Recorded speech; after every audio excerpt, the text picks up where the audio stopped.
গাজীপুরে বেনজির বিপুল সম্পত্তির খোঁজ টাকায় নয়, ভাওয়াল রিসোর্ট সহ আশপাশের সম্পদ গড়েছেন কেবল ক্ষমতার অপব্যবহারে।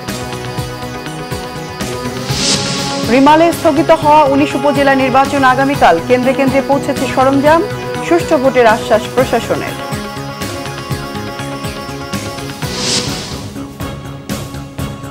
দেখছিলেন বিআরবি কেবল সংবাদ শিরোনাম, এবার বিস্তারিত সংবাদ। গাজীপুরেও মিলেছে সাবেক আইজিপি বেনজির আহমেদের বিপুল সম্পদের খোঁজ। ভাওয়াল রিসোর্ট সহ বেশ কিছু এলাকায় এসব সম্পদ তিনি এক প্রকার ছিনিয়ে নিয়েছেন বলে অভিযোগ ভুক্তভোগীদের। গাজীপুর থেকে মীর মোহাম্মদ ফারুকের রিপোর্ট। ক্ষমতা বড় পুঁজি ছিল সাবেক আইজিপি বেনজিরের। ৫ তারকা মানের ভাওয়াল রিসোর্টের ২৫% মালিক হতে এক পয়সাও লাগেনি তার। অভিযোগ রয়েছে ৫০ একর জমির উপর গড়ে তোলা গাজীপুরের ভাওয়াল রিসোর্টের ৩.৬৮ একর জমি বন বিভাগের, আর নিরীহ কৃষকদের অন্তত ৪০ বিঘা জমি দখল করে গড়ে তোলা হয়েছে দৃষ্টিনন্দন রিসোর্টটি। ১৯ একর জমি নিয়ে রিসোর্টটির কাজ শুরু হলেও বেনজিরের ক্ষমতার জোরে বাকি জায়গা দখল করে নেন রিসোর্ট মালিকরা। বেনজির এলাকাতে আসতো তখন এই এলাকার অবস্থা ছিল এই যে মেম্বার বাস স্ট্যান্ড, বিভিন্ন দোকান পাড়ে তাদের সিকিউরিটি পুলিশ বিভিন্ন ভাবে মোতায়েন করে রাখতো, মানে মানুষের মধ্যে একটা আতঙ্ক কাজ করতো। এই জন্য এই রফিক মাস্টার যা কইতো তাই আমরা মেনে নিতাম। আমার ৬ ফেজ জমিন আছে, ৬ ফেজ জমিনের মধ্যে আমি আল ছইতাম গেছি, পরে আমার দিল না আর কি আল ছোয়ার লাইগা, কয় জমিন বেচাকে নিয়ে গেছে। আমি কই আমার জমিন আবার বেচাকে নিয়ে কেমনে, কয় বেনজির আমার কিনা লয়ে গেছে গা। এছাড়া কালীগঞ্জেও বেনজির ও তার পরিবারের সদস্যদের নামে রয়েছে কয়েক বিঘা জমি। ভুক্তভোগীদের অভিযোগ, ভয় দেখিয়ে নামমাত্র মূল্যে এগুলো নিজের করে নিয়েছেন তিনি। বাইতে নিয়ে আইরা পরে মনে করেন এই যে সম্পূর্ণ এই যে ভয় দেখা কয় যদি ৩ ঘন্টা না দিন আপনি নাই যাচ্ছেন আপনার মারে লাগব, এমনকি আপনার এরকম জায়গায় জেলে দিব আপনার জীবনে মানে বাড়িতে পারবেন না। আমাদের কাছে কিছু সুনির্দিষ্ট দলীয় তথ্য চাওয়া হয়েছিল, সেই তথ্যগুলো আমরা আমাদের কর্তৃপক্ষের কাছে জমা দিয়েছি। সেখানে কালীগঞ্জের বিভিন্ন এলাকায় কিছু দলিল পাওয়া গিয়েছে। ভাওয়াল রিসোর্টের দখলে থাকা জমি উদ্ধারে অভিযান পরিচালনার কথা জানিয়েছেন জেলা প্রশাসক। স্বাভাবিক আমাদের যে উচ্ছেদের প্রক্রিয়া আছে, আমরা উচ্ছেদের প্রক্রিয়া শুরু করেছি। আমরা নোটিশ দিয়েছি, আমরা উচ্ছেদের প্রক্রিয়াতে একটু সময় দিতে হয়, ১ সপ্তাহ। আমরা সেই সময় দিয়ে নিয়মিতভাবে যে আমাদের আইনানুগভাবে উচ্ছেদ প্রক্রিয়া রয়েছে, আমরা সেই উচ্ছেদ প্রক্রিয়া। সাবেক আইজিপির ক্ষমতার অপব্যবহারের দৃষ্টান্তমূলক শাস্তির দাবি ভুক্তভোগীদের। মীর মোহাম্মদ ফারুক, বাংলা ভিশন, গাজীপুর। ঘূর্ণিঝড় রিমালের কারণে স্থগিত হওয়া ১৯ উপজেলার নির্বাচন কাল, কেন্দ্রে কেন্দ্রে পাঠানো হয়েছে সরঞ্জাম। ঝালকাঠির ২ উপজেলা পরিষদের নির্বাচনের সরঞ্জাম বিতরণ করা হয় শনিবার দুপুরে। কাঠালিয়া উপজেলা নির্বাহী অফিসার নেসার উদ্দিন আনুষ্ঠানিকভাবে দায়িত্বরত কর্মকর্তাদের হাতে সরঞ্জাম তুলে দেন। কাঠালিয়া ও রাজাপুর উপজেলা চেয়ারম্যান পদে ৯ জন, পুরুষ ভাইস চেয়ারম্যান পদে ১২ জন ও মহিলা ভাইস চেয়ারম্যান পদে ১০ জন প্রার্থী প্রতিদ্বন্দ্বিতা করছেন। পটুয়াখালী সদর, মির্জাগঞ্জ ও দুমকি উপজেলা পরিষদ নির্বাচনের কেন্দ্রগুলোতে ভোটের সরঞ্জাম পাঠানো হয়েছে। ৩ উপজেলায় চেয়ারম্যান পদে ১২ জন, ভাইস চেয়ারম্যান পদে ১৮ জন ও মহিলা ভাইস চেয়ারম্যান পদে ১০ প্রার্থী প্রতিদ্বন্দ্বিতা করছেন। বাগেরহাটের মোরেলগঞ্জ, শরণখোলা ও মোংলা উপজেলা পরিষদ নির্বাচনের সকল প্রস্তুতি সম্পূর্ণ। সহকারী রিটার্নিং কর্মকর্তাদের কার্যালয় থেকে বিভিন্ন কেন্দ্রে ব্যালট বাক্স সহ নির্বাচনী সরঞ্জাম পাঠানো হয়েছে। ব্রাহ্মণবাড়িয়া ছাত্রলীগ কর্মী ইজাজ হত্যার প্রধান আসামি জয়কে গ্রেফতার করেছে পুলিশ। শনিবার দুপুরে সংবাদ সম্মেলনে পুলিশ জানায়, ঘটনার পর ইজাজের বাবা বাদী হয়ে ১৬ জনের নাম উল্লেখ সহ অজ্ঞাত ১০ থেকে ১৫ জনকে আসামি করে সদর থানায় মামলা করেন। শুক্রবার ভোরে নেত্রকোনার আটপাড়ার কুতুবপুর গ্রামের একটি বাড়ি থেকে প্রধান আসামি হাসান আল ফারাবি জয়কে গ্রেফতার করা হয়। গ্রেফতারের পর হত্যাকাণ্ডে ব্যবহৃত অস্ত্রটিও উদ্ধার করা হয়। পুলিশ জানায়, হত্যাকাণ্ডে সম্পৃক্ততার কথা স্বীকার করেছে জয়। এলাকার প্রভাব বিস্তার নিয়ে এ খুনের ঘটনা ঘটানো হয়েছে।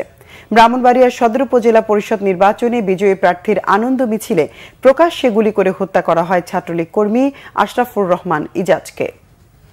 শিক্ষাক্ষেত্রে মুক্তিযোদ্ধা সন্তানদের জন্য কোটা বরাদ্দের বিরুদ্ধে উষ্মা প্রকাশকে দুঃখজনক বলেছেন শিক্ষামন্ত্রী মহিবুল হাসান নওফেল। দুপুরে চট্টগ্রাম নগরীর এম এ আজিজ স্টেডিয়াম সংলগ্ন জিমনেশিয়াম মাঠে ভূমি সেবা সপ্তাহের উদ্বোধন শেষে সাংবাদিকদের তিনি এ কথা বলেন।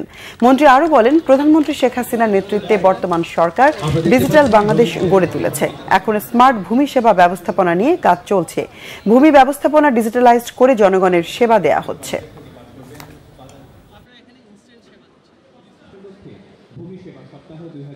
এটা তো আসলে আমাদের একটা দুঃখজনক বিষয় যে যুদ্ধের এত সময় পরে এসে মুক্তিযোদ্ধাদের সন্তান বা সন্তানাদের বিষয়ে যে গোটা প্রশ্নে কিছু মানুষের যে এত উষ্মা, এটা তো আসলে খুবই দুঃখজনক। যে একটা আমাদের দেশ যারা স্বাধীন করে দিয়ে গিয়েছেন তাদের সন্তানদের ক্ষেত্রে যে এটা দ্বিতীয়বার প্রশ্নবিদ্ধ হয় কোনো আলোচনার মাধ্যমে, সেটা কাম্য। কোরবানি উপলক্ষে গাইবান্ধায় প্রস্তুত 1,45,300-এরও বেশি গবাদি পশু। সেগুলো পরিচর্যায় ব্যস্ত সময় কাটাচ্ছেন খামারিরা। গোখাদ্য সহ বিভিন্ন পণ্যের দাম বৃদ্ধিতে বেড়েছে উৎপাদন খরচ। দাম পাওয়া নিয়ে শঙ্কায় তারা। দেশে পর্যাপ্ত পশু থাকায় অন্য দেশ থেকে পশু আমদানি হবে না বলে জানিয়েছেন জেলা প্রাণী সম্পদ কর্মকর্তা। গাইবান্ধা থেকে ফিরোজ কবিরের তথ্য ও ছবিতে ডেস্ক রিপোর্ট। প্রাকৃতিক উপায়ে স্বাস্থ্যসম্মতভাবে গরু মোটা তাজা করছেন গাইবান্ধার খামারিরা। নিষিদ্ধ কোনো ওষুধ প্রয়োগ না করে দেশীয় পদ্ধতিতে গরু পরিচর্যা চলছে বলে তারা জানিয়েছেন। তবে গোখাদ্য ও লেবার খরচ বেড়ে যাওয়ায় এবার খামারিরা বিপাকে। দাম পাওয়া নিয়ে দুশ্চিন্তায় তারা। পাশের দেশ থেকে গরু আনলে পথে বসার শঙ্কা তাদের অনেকের। 10টার মধ্যে গোসল করাবো, গোসল করে তারপর ঘাসপাল কাটবো, ঘাসপাল কাটিয়ে আবার 12টার পর খাদ্য দেবো। যদি আমাদের মহাজন যদি লাভবান হয় হয়তো আমাদেরকে কিছু বকশিস দেবে, আর যদি আমাদের মহাজন লাভবান না হয় তাহলে আমরা যে গরিব মানুষ আছি আমরাও পাবো না, উনিও পাবে না। গত হাটে গরু নিয়ে গেছিলাম আমরা, বাজার কম করছে, আবার ঘুরে নিয়ে যাচ্ছি, তে আবার ফির নিয়ে যাব, দেখি আগামী কাল মঙ্গলবারে আবার হাটে নিয়ে যাব, দেখি বাজার কি হয়। তো তোমার সব দিক দিয়ে খরচ বাড়তি, এবং সেই তুলনায় গরুর বাজারটা ওইভাবে বাড়তি হচ্ছে না। তবে তারপরে যদি ইন্ডিয়ান গরু না ঢোকে তবু কৃষকরা দুটো একটা পয়সা হয়তো পাবে। খামারিদের সহযোগিতা সহ সব ধরনের পরামর্শ দিচ্ছে প্রাণী সম্পদ বিভাগ। পশু যাতে আমদানি না হয় সেদিকে নজরদারি করা হচ্ছে বলে জানিয়েছেন তারা। বিগত প্রায় 6 মাস যাবত তাদের বিভিন্ন উৎপাদন ক্ষেত্রে, বিশেষ করে নিরাপদ মাংস উৎপাদনের ক্ষেত্রে গরু হৃষ্টপুষ্ট করানোর জন্য, খাদ্য উৎপাদন খরচ কমানোর জন্য তাদেরকে দানাদার খাদ্যের কমায় নিয়ে এসে ঘাস উৎপাদনের ক্ষেত্রে আমরা বেশি পরামর্শ দিয়েছি। পাশাপাশি কোনো কেমিক্যাল, হরমোন বা স্টেরয়েড প্রয়োগ না করে যাতে প্রাকৃতিক খাবার খেয়ে এই পশুগুলো হৃষ্টপুষ্ট করা হয়, সেই পরামর্শগুলো আমরা দিচ্ছি। গাইবান্ধায় কোরবানির পশুর চাহিদা 1,23,051টি। অতিরিক্ত 22,330টি পশু যাবে দেশের বিভিন্ন জেলায়। Bangla Vision news desk. কোরবানির ঈদকে সামনে রেখে কোটি টাকার জাল নোট বাজারে ছাড়তে সক্রিয় একটি চক্র। রাজধানীতে জাল টাকার কারখানায় অভিযান চালিয়ে 4 জনকে গ্রেফতারের পর এমন তথ্য দেন তারা। কোরবানির ঈদকে সামনে রেখে রাজধানীর দোলাইপাড়ের একটি ফ্ল্যাটে জাল টাকার কারখানার সন্ধান পান গোয়েন্দারা। অভিযানে বিপুল পরিমাণ জাল টাকা ও ভারতীয় রুপি উদ্ধার করা হয়। গ্রেফতার করা হয় জাল টাকা কারবারের মোস্ট ওয়ান্টেড জাকিরকে, সঙ্গে তার স্ত্রী ও 2 মহিলাকেও। জাকির জানান 15 বছর ধরে জাল টাকার ব্যবসায় জড়িত সে। লাভ আর লোভ 2 কারণেই বারবার গ্রেফতারের পরও ছাড়তে পারছেন না এই অবৈধ কারবার। গোয়েন্দারা জানান গ্রেফতারকৃত জাকিরের 3 জন কর্মচারী রয়েছে এই কারবারে, যাদের বেতন 2.5 লাখ টাকা। জাল টাকা তৈরি বন্ধে আলাদা ট্রাইব্যুনাল গঠনের দাবি জানান গোয়েন্দারা। একসময় লাভজনক ও জমজমাট পোল্ট্রি পেশা ছাড়তে মরিয়া অনেকেই কোনোভাবে পোল্ট্রি খাতে থাকলেও কার্যত সর্বশান্ত হয়ে ধুঁকছেন পুঁজি সংকটে, হিমশিম খাচ্ছেন পরিবার নিয়ে জীবন বাঁচাতে। এজন্য অদৃশ্য হাতের কারসাজিকেই দুষছেন খাত সংশ্লিষ্টরা। সঠিক নীতিমালার অভাবেই মধ্যস্বত্বভোগীরা এই শিল্প ধ্বংসের পায়তারা করছে বলে অভিযোগ তাদের। তবে কৃষি অর্থনীতিবিদরা বলছেন বৈজ্ঞানিক উপায় ছাড়া এ খাতে টিকে থাকা কঠিন। মামুন আব্দুল্লাহর প্রতিবেদন। এখন যদি ফার্মের মধ্যে আসি তো গলজাটা তুপ করে ওঠে, বাচ্চাগুলো কই গেল, মুরগি নাই, কিছু নাই, খুব কষ্ট লাগে, খুবই কষ্ট লাগে। আসলে বাচ্চাগুলোকে নিজের সন্তানের চেয়ে বেশি লালন পালন করে করছি আমরা। সেই চিরচেনা পরিচিত খামার বারবার দেখে আতকে উঠছেন খামারি নোমান। একসময় যে ফার্মে ছিল হাজারো প্রাণ প্রবাহ, এখন সেটি অস্থায়ী গোডাউন।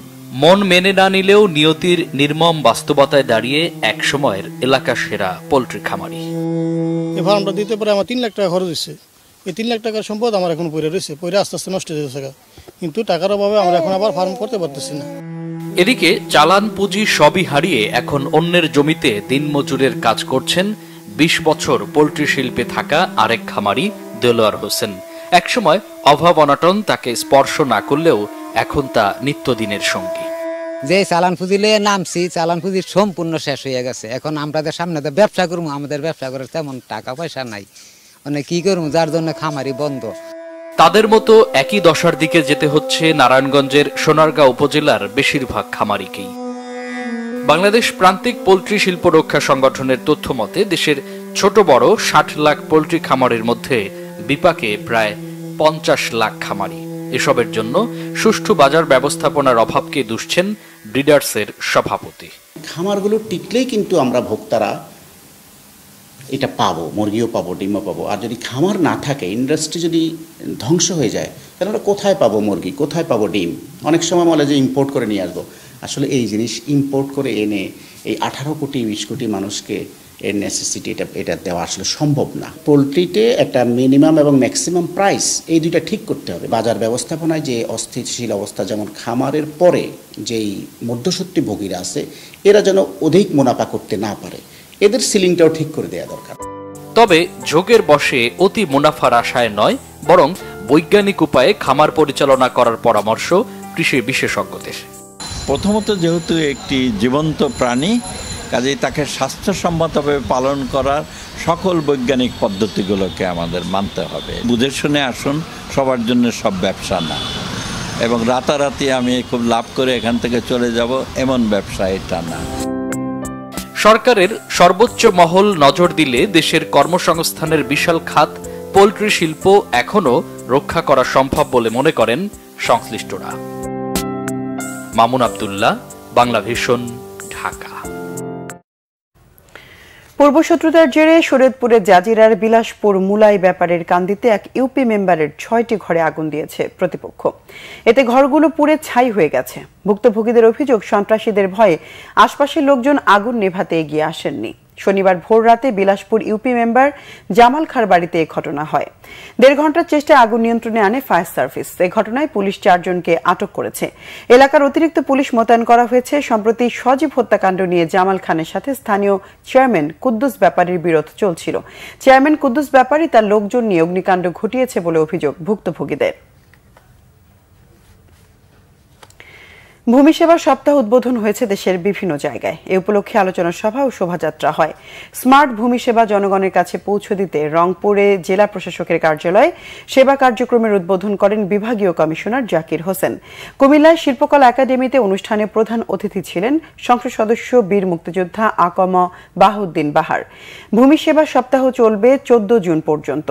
গোপালগঞ্জে ভূমি সেবা সপ্তাহের উদ্বোধন করেন জেলা প্রশাসক কাজী মাহবুবুল আলম। ভূমি সংক্রান্ত সেবা পেতে সুশাসন চত্বরে বসেছে মেলা। রাজশাহীতে স্মার্ট ভূমি সেবায় সরকারের বিভিন্ন কার্যক্রমের উপর একটি তথ্যচিত্র দেখানো হয়। নড়াইল সদর উপজেলা ভূমি অফিস চত্বর থেকে শোভাযাত্রা বের হয়। ঝালকাঠিতে উদ্বোধনের পর হয় জনসচেতনতামূলক সভা, বের করা হয় বর্ণাঢ্য র্যালি। ঝিনাইদহে শোভাযাত্রা বের হয়ে শহরের বিভিন্ন সড়ক ঘুরে আসে, হয় আলোচনা সভা।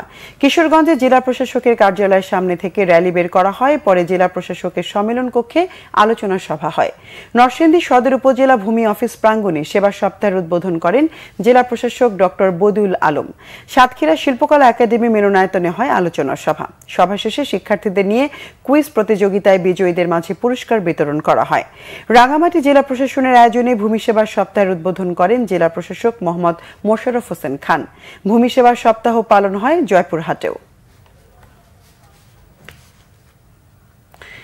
মাগুরার শালিখায় কানুদার খাল সাফ করেছে উপজেলা প্রশাসন। কচুরিপানায় ঢেকে থাকা খাল পরিষ্কার করে মাছের পোনা অবমুক্ত করা হয়েছে। খালপাড়ে লাগানো হয়েছে বিভিন্ন প্রজাতির গাছ। মাগুরা প্রতিনিধি শরীফ আনোয়ারুল হাসান রবিনের তথ্য ছবিতে ডেস্ক রিপোর্ট। কচুরিপানা কেটে 1.5 কিলোমিটার খাল পরিষ্কার করছেন 2000 স্বেচ্ছাসেবী। দীর্ঘদিন পরিষ্কারের কোনো উদ্যোগ না থাকায় অস্তিত্ব সংকটে পড়ে যায় মাগুরার শালিকা উপজেলার কানুদার খালটি। ধ্বংসের পথে ছিল মাছসহ জীববৈচিত্র্য, হুমকির মুখে ছিল পরিবেশ রক্ষায় খাল পরিষ্কারের উদ্যোগ নেয় স্থানীয় প্রশাসন। পরিবেশের ভারসাম্য রক্ষার্থে আমরা এই খাল পরিষ্কার পরিচ্ছন্নর কাজে নিয়োজিত আছি। এই কাজে আমরাও অংশগ্রহণ যতটুকু পারি ততটুকু আমরা চেষ্টা করছি। আর সবাইকে নিয়ে, আমাদের জনগণ নিয়ে এবং আমাদের তৃতীয় লিঙ্গ যারা আছে, আমার মেয়েরা অলরেডি কাজ করতেছে। আমরা সেই কচুরিপানা পরিষ্কার করে খালের প্রবাহমান পানির প্রবাহ চলমান রাখতে চাই এবং একই সাথে খালপাড় সংলগ্ন যে ইকো পার্ক, সেখানে আমাদের প্রায় 4000 বৃক্ষরোপণ করেছি। পরিষ্কার পরিচ্ছন্নতা শেষে দেশীয় বিভিন্ন প্রজাতির প্রায় 5 মণ মাছ অবমুক্ত করা হয়েছে খালটিতে। দুপারে লাগানো হয়েছে 10,000 গাছ। খালপাড়ের পুরনো ইকো পার্কটি সংস্কার করে রিসোর্ট তৈরির আশ্বাস দিয়েছেন জেলা প্রশাসক। এখানে কিন্তু অংশগ্রহণকারী সকলেই আছেন, সকল ধরনের মানুষজন আছেন এবং সকলেই স্বপ্রণোদিতভাবে আজকে ঝাঁপিয়ে পড়েছে। আমরা চাই যে এই কচুরিপানা নৌপথগুলো ঠিক হোক এবং আমরা একই সাথে মাছও মুক্ত করেছি, মাছের অভয়ারণ্য করতে চাই। পরিবেশ রক্ষায় খালটি নিয়মিত পরিষ্কার করার দাবি শালিকা উপজেলাবাসীর। Bangla Vision news desk. দেশের বিভিন্ন জায়গার আরো কিছু খবর নিয়ে এখন একটি ডেস্ক রিপোর্ট। এবারের বাজেটকে ছিনতাইকারীদের বাজেট, অবৈধ টাকা অর্জনকারীদের বাজেট বলে মন্তব্য করেছেন বিএনপির সাংগঠনিক সম্পাদক অ্যাডভোকেট এম রুহুল কুদ্দুস তালুকদার দুলু। নাটোর সিংড়া উপজেলা বিএনপির সভাপতি মুজিবুর রহমান মন্টুর স্মরণ সভায় তিনি এ মন্তব্য করেন। ময়মনসিংহে বিদ্যুৎ, গ্যাস ও পেট্রোলিয়াম বিষয়ে অংশীজনের সাথে মতবিনিময় সভা হয়েছে। সকালে ময়মনসিংহ জেলা প্রশাসকের সম্মেলন কক্ষে মতবিনিময় সভায় প্রধান অতিথি ছিলেন বাংলাদেশ এনার্জি রেগুলেটরি কমিশনের চেয়ারম্যান মোহাম্মদ নুরুল আমিন। তিনি নবায়নযোগ্য জ্বালানি ব্যবহারে সবাইকে উদ্বুদ্ধ হওয়ার আহ্বান জানান। তেল জাতীয় ফসল উৎপাদন বৃদ্ধি প্রকল্পের আওতায় সিলেটের শ্রেষ্ঠ তেল বীজ উৎপাদনকারী কৃষকদের পুরস্কার দেওয়া হয়েছে। দুপুরে সিলেটের এটিআই হলরুমে সিলেট কৃষি সম্প্রসারণ অধিদপ্তরের আয়োজনে অনুষ্ঠানের প্রধান অতিথি ছিলেন কৃষি সম্প্রসারণ অধিদপ্তর সিলেটের অতিরিক্ত পরিচালক মোহাম্মদ মতিউর রহমান। বেগম খালেদা জিয়ার মুক্তি, মামলা প্রত্যাহার, গণতন্ত্র ও ভোটাধিকার আদায়ে রাজবাড়ীতে জাতীয়তাবাদী কৃষক দলের মতবিনিময় সভা হয়েছে। দুপুরে জেলা বিএনপি কার্যালয়ে এই মতবিনিময় সভা হয়। ঝিনাইদহে জেলা যুবদলের কারামুক্ত নেতাকর্মীদের সংবর্ধনা দেওয়া হয়েছে। শহরের একটি রেস্টুরেন্টে অনুষ্ঠানে উপস্থিত ছিলেন কেন্দ্রীয় যুবদলের সহসভাপতি নুরুজ্জামান লিটন সহ অন্য নেতারা। বাংলাদেশ বৌদ্ধ যুব পরিষদের উদ্যোগে বুদ্ধ পূর্ণিমা উপলক্ষে পঞ্চশীলের আলোকে মানবিক জীবন গঠন শীর্ষক আলোচনা সভা ও সূত্রপাঠ প্রতিযোগিতা হয়েছে চট্টগ্রামে। মহানগরীর সিনিয়র্স ক্লাবে আয়োজিত অনুষ্ঠানে উপস্থিত ছিলেন কনফিডেন্স সিমেন্ট লিমিটেডের ভাইস চেয়ারম্যান লায়ন রূপম কিশোর বড়ুয়া, ডাক্তার কনককান্তি বড়ুয়া সহ গণ্যমান্যরা। সভা শেষে সাংস্কৃতিক অনুষ্ঠান হয়। পরে বিজয়ীদের মাঝে পুরস্কার বিতরণ করা হয়। শ্রেষ্ঠ অধ্যক্ষ নির্বাচিত হওয়ায় অধ্যক্ষ ডক্টর মোহাম্মদ সাইফুল ইসলাম রফিককে সম্বর্ধনা দিয়েছে সাভার সিটিজেন ক্লাব। এতে উপস্থিত ছিলেন জাহাঙ্গীরনগর বিশ্ববিদ্যালয়ের উদ্ভিদ বিজ্ঞান বিভাগের অধ্যাপক ডক্টর এম মাহফুজুর রহমান। নারী পুলিশ সদস্যদের স্বাস্থ্য সচেতনতায় দিনব্যাপী কর্মশালা হয়েছে খাগড়াছড়িতে। জেলা পুলিশের উদ্যোগে টাউন হলে আয়োজিত কর্মশালায় প্রধান অতিথি ছিলেন খাগড়াছড়ি পুলিশ সুপার মুক্তাধর। আরাফাত রহমান কোকো স্মৃতি ফুটবল টুর্নামেন্ট উপলক্ষে সংবাদ সম্মেলন হয়েছে খুলনায়। বিকেলে জেলা ও মহানগর বিএনপির যৌথ উদ্যোগে এতে উপস্থিত ছিলেন বিভিন্ন পর্যায়ের নেতারা। খুলনা বিভাগের 10টি জেলা লাল ও সবুজ দলে ভাগ হয়ে প্রতিদ্বন্দ্বিতা করবে। বিজয়ী দল পরে ঢাকায় খেলার সুযোগ পাবে। Bangla Vision news desk. সংবাদ শেষ করব বিআরবি কেবল শিরোনামগুলো আরেকবার জানিয়ে। গাজীপুরেও বেনজিরের বিপুল সম্পত্তির খোঁজ, টাকায় নয় ভাওয়াল রিসোর্ট সহ আশপাশের সম্পদ গড়েছেন কেবল ক্ষমতার অপব্যবহারে। রিমালে স্থগিত হওয়া 19 উপজেলা নির্বাচন আগামীকাল, কেন্দ্রে কেন্দ্রে পৌঁছেছে সরঞ্জাম, সুষ্ঠু ভোটের আশ্বাস প্রশাসনের।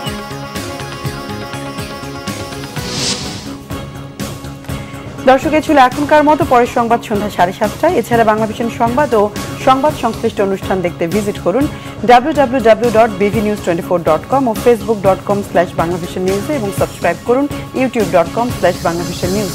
এতক্ষণ সঙ্গে থাকায় ধন্যবাদ সবাই।